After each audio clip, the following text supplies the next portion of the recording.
Good evening. Admiral Mullen, thanks again for those exceptionally kind words.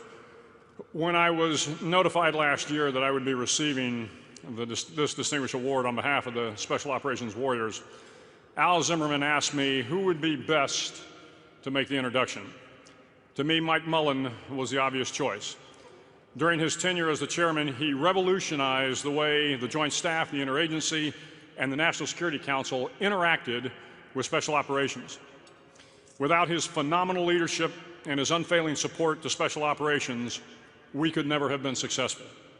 And throughout the entire planning, preparation, and execution of the May 2nd raid, Admiral Mullen never once wavered from his faith in our team, and our eventual success was directly dependent on his leadership.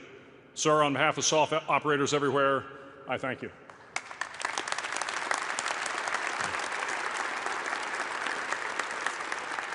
Well, distinguished guests, General Doug Brown was mentioned earlier, who commanded SOCOM from 2003 to 2007. Greg, great to be here, fellow flag and general officers, Gold Star families, wounded warriors, and the men and women of the United States Armed Forces. What an honor it is to be here this evening representing the men and women of the Special Operations Force.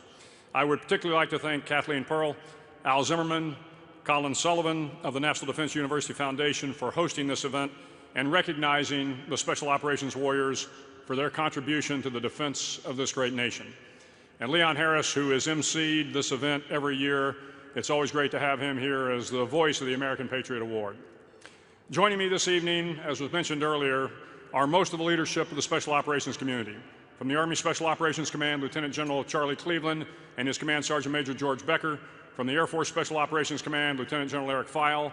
From Naval Special Warfare, Rear Admiral Sean Pybus and his Command Master Chief Steve Link. From the Marine Special Operations Command, Major General Mark Clark and his Command Sergeant Major Tom Hall. And from the Joint Special Operations Command, Lieutenant General Joe Votel. Ladies and gentlemen, I would ask them to stand for one more round of applause, please.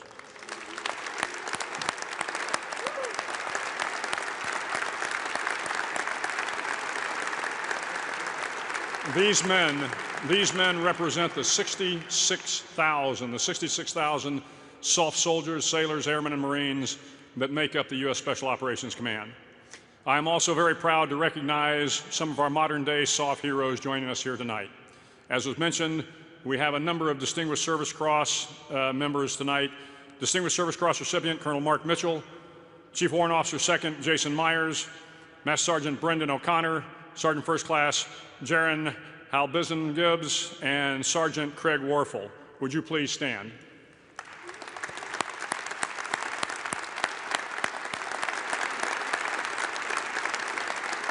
We have Navy Cross recipients, Lieutenant Mark Donald, Master Chief Steph Bass, Master Chief Britt Slabensky, Chief Brad Krautz, and Gunny John Mosier. Would you please stand?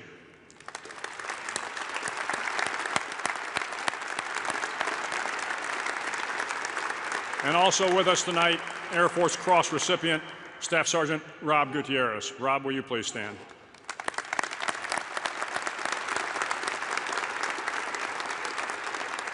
In addition to these men, since 9/11, SOF warriors have been the recipients of another 10 Service Crosses and 4 Medals of Honor, including Ranger Sergeant First Class Leroy Petrie and 3 posthumous awards to Green Beret Staff Sergeant Rob Miller and SEALs Mike Murphy and Mike Monsoor.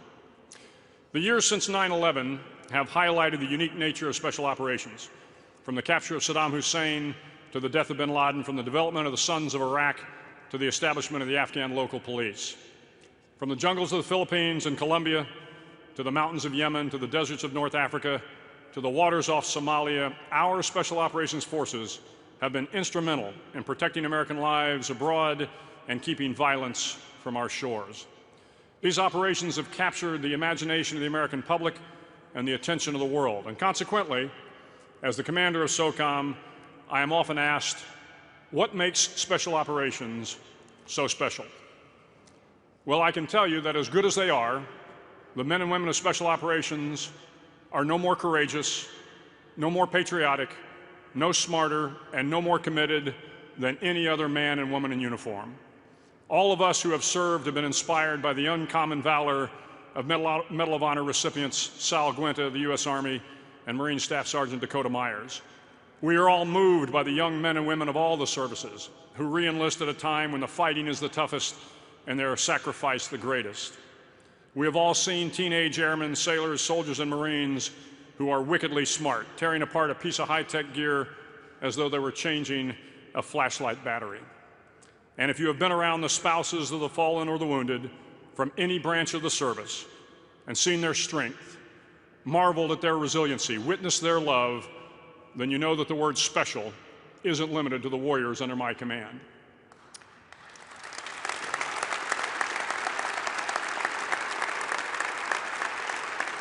So what is it that makes special operations special? It is the fact that we are Army strong, that we are a global force for good, that our aim is high, and that we always, always are faithful to our nation and her people. We are the sum of the parts of the greatest military the world has ever seen. As soft warriors, we are shaped by our services, forged in the crucibles of Parris Island, Great Lakes, Lackland, and Fort Benning, Knox, and Jackson. It is from the services that we gain our heritage, our tradition, our creeds. It is from the long lineage of soldiers, sailors, airmen, and Marines that came before us that drive our sense of duty. We are a microcosm of America, drawing our strength from every corner of the United States and the world. Not only do we benefit from the strength of our parent services, but we are blessed to be a part of a larger interagency organization. Brothers and sisters from the State Department, CIA, FBI, NSA, NGA, DIA, DEA, Justice, NRO, and a dozen more three-letter agencies whose sacrifice and dedication to the mission is no less inspiring than their military counterparts. We are special because we bring the strength of each service to the fight. We are special because we take the service cultures and we blend them into a joint and interagency force. We have achieved a unity of purpose and action that is unparalleled in the history of warfare. On an average night in Afghanistan, intelligence derived from the CIA, DIA, and NSA will identify a target that is a threat to coalition forces. A picture taken from an NRO satellite or an Air Force Predator, analyzed by an NGA imagery analyst, will give further details. A Marine, Navy, or Army Special Operations team, partnered with Air Force combat controllers and pararescuemen, will board an Army Special Operations helo and fly to the objective. Along on the mission will be members of the FBI or DEA to help pull evidence from the target for further prosecution in an Afghan court. Overhead, providing force protection and additional intelligence will be a small single-engine airplane flown by a young Air Force captain with a Navy intel specialist in the back end. Once on the ground, with the target secured, female cultural support team members will gather the local women, the elderly, and the children, ensuring they are properly cared for. Upon return from the mission, countless other service members and agencies will help process the intelligence, care for the detainees, and prepare for the next mission. At the same time, on the other side of the world, Army Green Beret will be working with an NGO in the Philippines to help build a clinic for local villagers in war-torn Basilan Island. Navy corpsmen from SEAL teams in Coronado and Air Force medics from the 353rd Special Operations Wing in Kadena will be helping local doctors attend to the sick and injured. Reserve officers and NCOs from the Army Civil Affairs units will be working to improve the local sanitation problems, and military information support teams, working with our State Department colleagues and local Filipino administrators, will be helping get the message out that the local government is here to help. But our jointness, our oneness, our unity is never more apparent than when we lose a fallen comrade. Last week I was in Afghanistan. I arrived in Kabul soon after we had lost a young SEAL petty officer in a firefight. That evening we flew to Kandahar to participate in the ramp ceremony. This is part of the dignified return where we render honors to all our fallen warriors, regardless of their unit affiliation. Lining the tarmac that night in a display of unity, reverence, and respect were members from every SOF unit in Kandahar, US and Allied, along with our interagency partners. Joining us as well was Major General Abe Abrams and his Command Sergeant Major from Regional Command South and the great soldiers of the 3rd Infantry Division. We transferred the remains to a waiting Air Force C-17, which flew to Dover and was met by an Air Force Honor Guard and another element of our Special Operations Force. Of the soft warriors who lined the tarmac that night in Kandahar, there were patches from almost every SOF unit. The scroll of the Ranger Regiment, the long tab of the Special Forces officer and NCO, the SEAL Trident, the wings of the SOF Airmen, the globe and anchor of the Marines. But while each uniform was different, one patch, one symbol was on each and every uniform. It was the American flag, the same flag that draped the remains of our fallen hero. We are proud of our individual units. We are proud to be soldiers, sailors, airmen, and Marines in the greatest military in the world. And while it is our service that gives us our heritage and our strength, it is our responsibility to the American people that gives us our purpose. We know the American people have an expectation that we must uphold. The American people expect us to move further, faster, and fight harder than any soldier.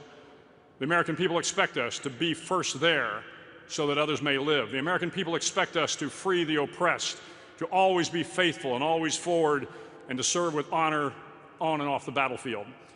Because sometimes, somewhere in the near future, maybe tonight, an American will be in trouble.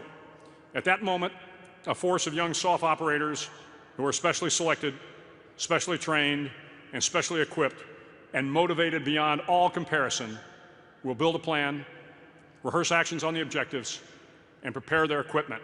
And, when directed, they will go in harm's way, risking their lives so that others may live. They will do this because that is what the American people expect of their Special Operations Forces, and we will not let them down. So what is it that makes Special Operations special? It is men and women who are steeped in the heritage of their service, bonded by a common purpose, inspired by the nation, and who are willing to fight and die for the American people that they love so much. That is what makes us special. Thank you again for recognizing these great Americans, the men and women of your Special Operations Forces.